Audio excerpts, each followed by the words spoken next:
తాకట్లో ఉన్న మీ బంగారాన్ని విడిపించి ఆ రోజు ఆన్లైన్ రేటుకి కొంటాం. Sharma gold company. నమస్కారం అండి. సుమన్ టీవీ ప్రేక్షకులందరికీ శ్రీ పరాభవనామ సంవత్సర యుగాది శుభాకాంక్షలు. మరి ఉగాది అనగానే అందరికీ గుర్తొచ్చేది రాశి ఫలాలు. మా జాతకం ఎలా ఉంది, ఈ సంవత్సరం ఎలా ఉండబోతోంది తెలుసుకుందాం. వివరించేందుకు మనతో పాటు ఉన్నారు శ్రీ జగదాంబ త్రిశక్తి పీఠం పీఠాధిపతులు తాళ్ళూరి బనారస్ బాబు గురూజీ. వారితో మాట్లాడి ద్వాదశ రాశుల జాతక ఫలితాలు ఇవాళ వీడియోలో తెలుసుకుందాం. గురుగారితో మాట్లాడదాం. గురుగారు నమస్కారం అండి. శ్రీమాత్రే నమః. గురుగారు, ఈ పరాభవనామ సంవత్సరంలో సింహరాశి వారి జాతక ఫలితాలు ఏ విధంగా ఉన్నాయో తెలియజేస్తారా? తప్పకుండా వివరంగానే అడుగుతున్నాను, ఎందుకంటే వీడియోస్ ఇప్పుడు కొన్ని చూస్తూ ఉంటే మాకు చాలా భయం వేస్తుందండి. ఒక్కొక్కరు ఒక్కొక్కలా చెప్తున్నారు. అసలు ఏమైనా కలిసి వస్తుందా ఈ సంవత్సరం? సింహరాశి వాళ్ళకి ఈ సంవత్సరం అసలు చాలా కష్టం అండి అని చెప్పి కొంతమంది వింటూ ఉన్నాము, చెబుతూ ఉన్నారండి వీడియోస్లో అని చెప్పి కామెంట్స్లో పెడుతూ ఉన్నారు. ఇవి భయం వేస్తుందండి మాకు, బాగుంటుందా బాగోదా, అసలు ఏంటి సంవత్సరం అని చెప్పి ఏం చెప్తారు గురుగారు? ఇక్కడ మనం ఒకటి ఆలోచన చేయాలమ్మా. జ్యోతిష్య శాస్త్రం అనేది ఎప్పుడు కూడా జ్యోతి విషయము రెండు కలిగినటువంటిది. మీ సమస్యకు ఒక జ్యోతిలాగా విషయాన్ని అందించేటువంటిదే ఈ జ్యోతిష్య శాస్త్రం. దీన్ని చూసి ఎప్పుడు కూడా మనం భయపడక్కర్లేదు. ఎంత ప్రమాదాన్నైనా కూడా ప్రమోదంగా మార్చగలిగేటువంటిదే మంత్రము, దేవతలు. కాబట్టి ప్రమాదాన్ని ప్రమోదకంగా మార్చగలిగిన ధర్మం ఏదన్నా ఈ భూమి మీద ఉన్నది అంటే అది ఒక సనాతన ధర్మమే. కాబట్టి ఆ సనాతన ధర్మము అనేక విషయాలను తెలియచేస్తూ దానికి పరిహారాలను కూడా తెలియచేస్తుంది. పరిహారం చేసుకున్నప్పుడు ఆ ప్రమాదం వీళ్ళకి ఉండదు. కాబట్టి మీరు అన్నట్టుగా చాలామంది కామెంట్స్లో ఇలాగా రకరకాల మంది చెప్తున్నారు, భయపడుతున్నాం మేము కూడాను, భయపెట్టేటట్టుగా వాళ్ళు చెప్తున్నారంటే ఎప్పుడు కూడా దానికి భయపడవద్దు. నేను మొట్టమొదటిగా చెప్తున్నాను అందరికీ కూడా, ఒక సంవత్సరంలో అది జరిగే ఫలితాన్ని మనం తెలియచేస్తున్నాము.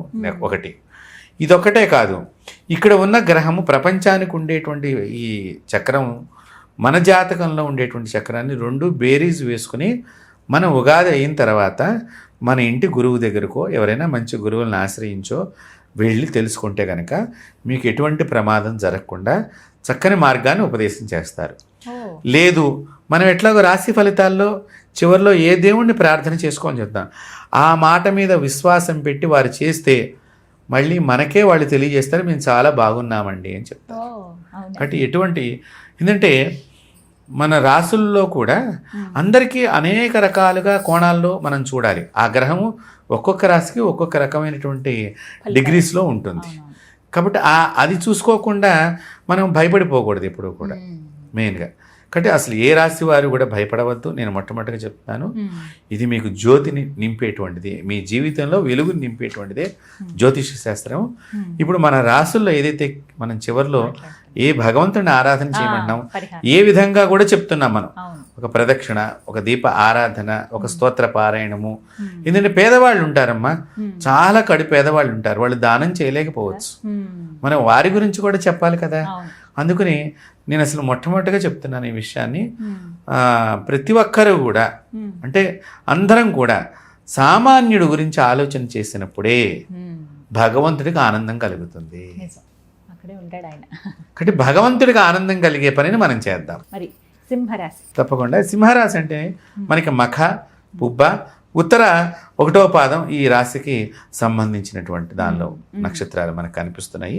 ఈ సింహరాశి వారు వృత్తి వ్యాపారాల్లో ఆర్థికంగా కూడా చాలా ప్రోత్సాహకరంగా ఉన్నది. ఏమి మనం అనుకున్నట్టుగా టెన్షన్ పడేటువంటి వాతావరణం ఇక్కడ ఏం లేదు. కాబట్టి వ్యాపార విస్తరణ ప్రయత్నాలు కొంత సఫలీకృతం అవుతాయి. అలాగే శ్రీమతి శ్రీవారి చొరవతో, అంటే భార్యాభర్తల్లో ఎవరో ఒకళ్ళు చొరవ తీసుకుని ఇంకొకళ్ళు నడిపించేటువంటి అవకాశం కనిపిస్తోంది. అంటే గృహలక్ష్మి కానీ అక్కడ ఇంటి యజమాని కానీ ధైర్యాన్ని ఇచ్చి, అంటే భార్యకు భర్త, భర్తకు భార్య, ఒకరికొకరు అన్యోన్యం ఎక్కువగా మనకి ఇక్కడ కనిపిస్తుందని చెప్పచ్చు. అలాగే పిల్లల యొక్క చదువుల్లో కూడా చాలా శుభపరిణామాలు కనిపిస్తున్నాయి. వారి పెద్ద చదువులు చదువుకోవాలనుకున్నా, పై చదువుల గురించి ఏదైనా ప్రయత్నం చేసినా అవి మంచి ఫలితాలు వారికి సింహరాశి వారికి సంవత్సరం కనిపిస్తున్నాయి. కాకపోతేనమ్మా ఆరోగ్య విషయంలో కొంచెం జాగ్రత్త మాత్రం వహించాలి. ముఖ్యంగా గురువు వీరికి ఈ సంవత్సరం ఎలా ఉన్నాడు అంటే విద్య, న్యాయ, రాజకీయ, సినీ రంగాల వారికి చాలా ప్రోత్సాహకరంగా ఉంటుంది. అంటే విద్యారంగం కానీ, న్యాయ రంగం కానీ, రాజకీయం కానీ, సినిమా రంగం కానీ వీళ్ళందరికీ కూడా చాలా బాగుంటుంది సింహరాశి వారికి. అంతేకాకుండా దూర ప్రయాణాలు చక్కగా అనుకూలమైన ఫలితాలు ఇస్తాయి విద్యార్థులకు. అంటే విదేశం వెళ్ళి మేము చదువుకుందాం అనుకున్న వాళ్ళకి ఆ ప్రయాణం అంటే వీసా రావటము, స్టాంపింగ్ అవటము, ఈ మధ్యకాలంలో మనం కొన్ని ఇట్లాంటివి కూడా వింటున్నాము. కాబట్టి ఇలాంటి సమస్యలు తొలగి వాళ్ళు దూరదేశం వెళ్ళి చదువుకునేటువంటి ఫలితాలు కూడా వాళ్ళకి మెరుగ్గా కనిపిస్తున్నాయి. అంతేకాకుండా వీళ్ళకి ఆస్తిపాస్తులు పెంపొందించుకోవడానికి కూడా శుభకరమైన వాతావరణం కనిపిస్తోంది సింహరాశి వారికి.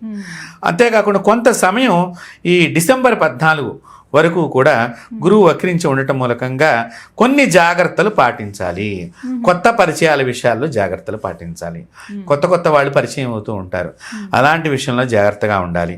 చిక్కులు ఎదురవుతాయి, సమస్యలు వస్తాయి. అంటే ఇప్పుడు కొత్తగా మన ఇంటి పక్కనే దిగుతారు. చాలామందికి ఏంటంటే ఇక్కడ మీరు గమనిస్తే కానీ మన ఇంటి పక్కన దిగంగానే మనమే మొదటి వెళ్ళి పలకరించాలి అన్నట్టుగా కొంత పరిచయాలు చేసుకునేటువంటి అలవాటు ఉంటుంది చాలామందికి. ఇంకా కొద్ది మాటలు కలిసిన తర్వాత వాళ్ళు ఎవరో తెలీదు, ఒక వేషం వేసుకున్నటువంటి విధానంలో వాళ్ళు ఉంటారు. మనం చాలా బాగా మాట్లాడుతున్నాం, వెళ్ళంగానే మనకి పలకరించారు, వెళ్ళంగానే కాఫీ ఇచ్చారు, ఆవిడ ఎంతో చక్కగా పళ్ళు కట్ చేసి ఇచ్చింది అన్నట్టుగా ఉంటుంది వాతావరణం. తర్వాత వాళ్ళు ఎవరు అనేటువంటి విషయం కొద్ది కాలం తర్వాత బయటపడుతుంది. అప్పుడు వారి నుంచి మనకి ఏదైనా ప్రమాదం, అప్పుడు ఎందుకంటే ట్రావెలింగ్ ఎక్కువ వారింటికి వీరింటికి సాగింది కదా, పోలీసు వాడు వాడింటితో పాటు మన ఇంటికి కూడా సెర్చింగ్కి వస్తాడు. కాబట్టి ఇచ్చాది అంటే ఇలాగా కొన్ని జాగ్రత్తల్ని మనం సింహరాశి వాళ్ళు తొందరపడి కొత్త పరిచయాలతో ఎక్కువగా ముందరకు అడుగు వేయకుండా ఉండటం చాలా మంచిది. అంతేకాకుండా వీరికి శని యొక్క ఫలితాన్ని కనుక మనం చూసినట్లయితే శని సంచారం మూలకంగా ఈ ఏడాది వీరందరూ కూడా కొంత విషయాల్లో శని మూలకంగా చాలా జాగ్రత్తలు తీసుకోవాల్సి వస్తుంది. ఎందుకంటే అష్టమంలో శని ప్రభావం ఉన్నది. ఈ అష్టమ శని మూలకంగా వీళ్ళకి కొంత అనవసరమైనటువంటి ప్రమాదాలు, చిక్కులు ఎదురయ్యే అవకాశం కనిపిస్తోంది. కాబట్టి అదొకటి మనం తెలుసుకోవాలి. అంతేకాకుండా కొంత పెద్దల ఆరోగ్యం కూడా మెరుగుపడేటువంటి అవకాశం కనిపిస్తోంది. అంటే కొంత కొద్దిపాటి చికాకులు ఉన్నప్పటికీ కూడా కొద్దిపాటి మంచి కూడా ఎక్కువగానే కనిపిస్తోంది సింహరాశి వారికి. అలాగే శ్రమ పడతారు, వీళ్ళు చాలా శ్రమ పడతారు, అంటే ఎక్కువ కాలం శ్రమ పడతారు, కానీ చివరిలో విజయం సింహరాశిని వరించడానికి అవకాశం ఉన్నది. కాబట్టి వీరు సింహరాశి వారు ఆ విధంగా ఉంటూ, అయితే ఇప్పుడు మనం శని గురించి చెప్పుకున్నాం, గురు ప్రభావం చెప్పుకున్నాము, రాహుకేతువులు వీళ్ళ మీద ఎలా ఉన్నాయి. కాబట్టి రాహుకేతువులు కనుక చూసినట్లయితే అవగాహన లోపం కనిపిస్తోంది భార్యాభర్తల మధ్య. చూడండి, ఈ భార్యాభర్తల అన్యోన్య దాంపత్య విషయం కానివ్వండి, కుటుంబ పెద్దలతో అంటే అమ్మా నాన్నలతో కానివ్వండి, అవగాహన లోపం మనకి ఇక్కడ శని మూలకంగా ఈ రాహుకేతుల మూలకంగా కూడా కొంత అవకాశం ఏర్పడుతోంది. ఆ విషయంలో తొందరపాటు నిర్ణయం తీసుకోవద్దు, నష్ట సూచనలు ఎక్కువగా ఉన్నాయి, జాగ్రత్తలు బాగా పాటించాలి. కాబట్టి ఈ సింహరాశి వారు ముఖ్యంగా ఈ అష్టమ శనే కానివ్వండి, రాహుకేతువుల నుంచి కానివ్వండి, ఏదైనా చెడు జరగబోయే దాన్ని పోగొట్టుకోవాలంటే చక్కగా దుర్గాదేవి ఆరాధన కనుక చేసినట్లయితే చక్కగా అమ్మవారికి 8 సార్లు ప్రదక్షిణ చెయ్యాలి. దుర్గా దేవాలయానికి వెళ్ళటము, ఆవిడకి అష్టమి అంటే బాగా ఇష్టం. అంటే అష్టమి తిథి రోజున కనుక వీరు వెళ్ళి 8 ప్రదక్షిణాలు చేస్తే వీరికి చక్కని ఆనుకూల్యత ఏర్పడుతుంది. అందులో మనకి 2 అష్టములు వస్తాయి, శుద్ధాష్టమి, బహుళాష్టమి. చక్కగా ఈ సింహరాశి వారు అమ్మవారి ఆరాధనకి దుర్గా అష్టోత్తర పారాయణం చేయటం, ఆ సమయంలో వీరు పసుపు వస్త్రాన్ని ధరించి అమ్మవారి దేవాలయానికి వెళ్ళటం, ఆ రోజున అమ్మవారికి పసుపుని కానీ సమర్పణ చేయటం, ఆడవాళ్ళైతే పసుపు కుంకుమ సమర్పణ చేయటం, మగవాళ్ళు పసుపు కొమ్ముల మాల కానీ పసుపు నిమ్మకాయల మాల కానీ, పసుపు రంగులో ఉండాలమ్మా నిమ్మకాయలు కూడా. చాలామంది ఆకుపచ్చ అన్నీ కలిపి దండగా, కానీ పసుపు పండు రంగులో ఉండాలి. ఆ నిమ్మకాయల మాల వేసినప్పుడు ఈ రాహుకేతువుల నుంచి వచ్చేటువంటి ప్రమాదం పోతుంది. చక్కగా మనకి అమ్మవారంటే కథలో వచ్చిన కనకదుర్గలాగా బెజవాడ దుర్గాదేవి మనకి విజయవాడలో నిండుగా కొలువైంది. ఆ అమ్మవారి దర్శనానికి వెళ్ళినా చక్కగా అమ్మవారిని స్మరణం చేసుకున్న ఒక దుర్గా స్తోత్రనామాలు కానీ, లేకపోతే దుర్గార్తి శమని, దుర్గా ఆపత్తి నివారణి, దుర్గా మచ్చేదిని, దుర్గా సాధిని అనేటువంటి స్తోత్ర పారాయణం కానీ మీరు చేసుకున్నట్లయితే ఈ సింహరాశి వారికి చాలా మటుకు వాళ్ళు భయపడుతున్నారు. ఇందాక మీరు చెప్పినట్లుగా వారికి భయం తొలగిపోయి అభయంగా అమ్మవారు నేనున్నానని స్వప్నంలో చెప్పే అటువంటి అవకాశం వారికి లభిస్తుంది. అదృష్టం.